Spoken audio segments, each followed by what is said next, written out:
left behind, but he's making strides to get there with a couple of jewels like this one. The lack of transcendental beliefs, like not believing in God, because they don't know Him, makes young people prey to drugs and addiction. Basically, if you're a non-believer, you're going to fall addicts.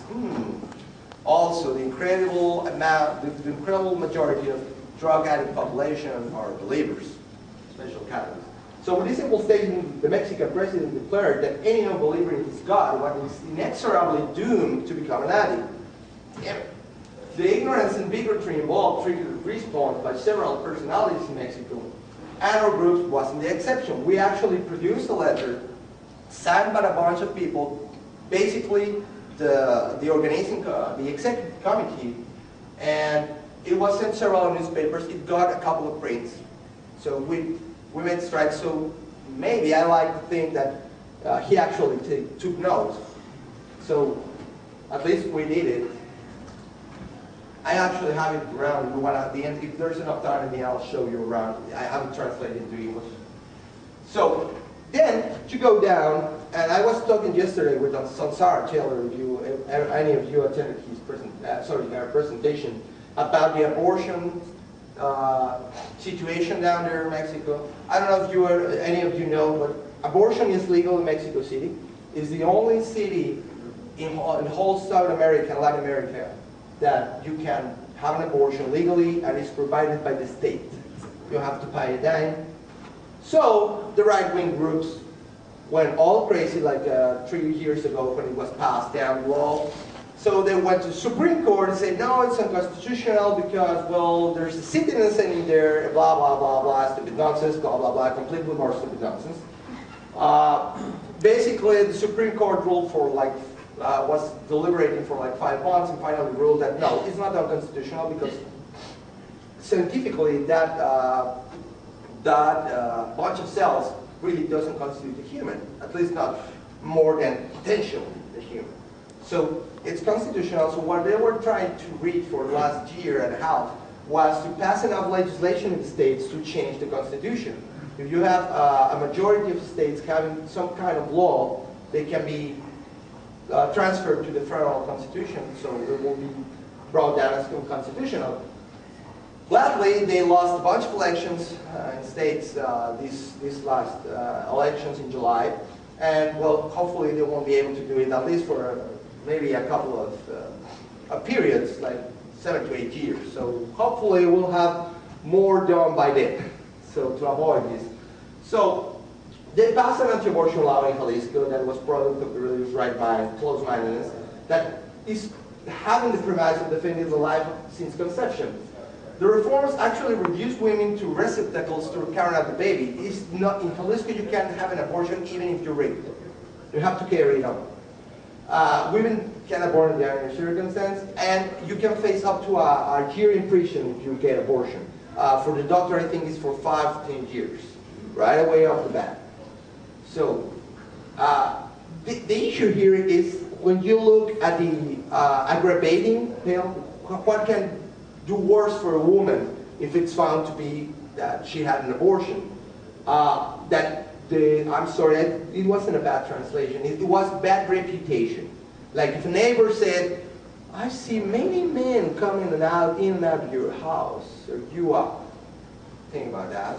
So it can declare against you, and the woman in question will be thrown right at the bat to more penalties. So facing up to a year in prison. That she was able to hide her pregnancy. Like if you were pregnant and you didn't show the round, look, you are subject to more penalties. How crazy is that? And that if the pregnancy was a result of an encounter out of marriage, so it was out of marriage bond, you find yourself in a more dramatic situation. Or that it was done before the 5th month of pregnancy, and the abortion was done before the 5th month of pregnancy. Actually, for these people, it's better to do it later than 5th month. Don't tell me this is not crazy. So some of the members in Guadalajara, in Mexico, what we do a lot is people camp out of the buildings, federal buildings and stuff, so they say, no, we're against this. And other non-government organizations They want to be heard, but the government just say, I don't care, I don't hear you. And we still lack resources to keep a bunch of people down there independently. So there's another deal. The government in Jalisco just right off the bat donates $8.5 million for the construction of a temple in the idea of having religious tourism. And why only the Catholic Church? I will be more than willing to see a project about religious tourism. It's money, after all. I like to sell some bling to good Christians and use that bling to build more schools and get more libraries and whatever. If people want it, I'm more than willing to share. The problem is, why you only donate to the ruling religion over there? Why don't donate to Mormons or to evangelicals or neo-Pentecostals? There are a bunch of groups out there where just for the last 6 to 8 years have found out about what religious market means. Because it was Christian, it was only Catholics. And now we have televangelists, we have people parading around the corners and saying the end is near and stuff. I actually saw a couple of guys there in the city. So that was completely alien. The first time I came out of Mexico in 2000, when I went to do a semester as international exchange student program in Canada, when the first time I saw an evangelist preaching in the corner in Ottawa, it was, it was so weird that I wanted to come down. I approached the guy and saying, "Oh, can you give me your autograph, sir?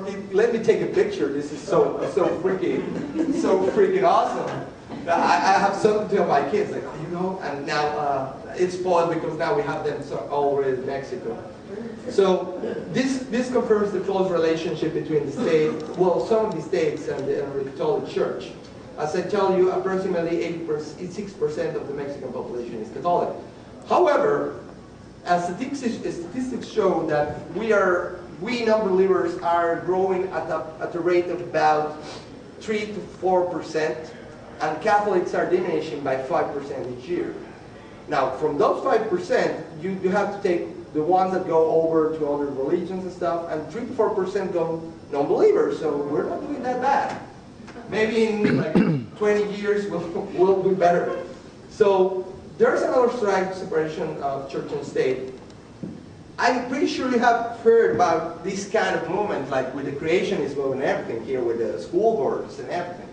So what they did in Guanajuato, that is also a conservative state, they did is they changed the books, the science books and stuff that are provided by the state, because school is secular, the education is secular in Mexico, at least the one provided for the state. Just here we have private school, Catholic, whatever, and you can teach whatever you want, as long as you don't do it with my taxes. So what they did is they took the books and they mutilated stuff for them and replaced some of the information there with pictures, with these kind of jewels. They took out the schemas and pictures of male and female genitalia. They said something like abstinence and fidelity have complete effects in the reduction of unwanted pregnancies and abortion. A lot of people consider virginity as a treasure that should be delivered to the most important person in life. Usually that treasure is usually that treasure is not having any libido. I don't have any idea how do you put thing A in thing B? Oh, that's crazy. So something like the only 100% effective known method against AIDS and other STDs is to wait until after you get married. In Mexico, the usual average guy in Mexico gets married with a virgin, then he fools around.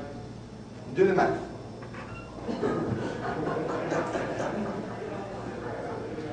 So reproduction can only have an adequate setting inside marriage. All right. The next day, pill can produce cancer in the uterus. Yeah, there's a small probability that can happen. But the way you can tell it like this is like if I take a pill, the next day I'm going to have to go to the oncologist.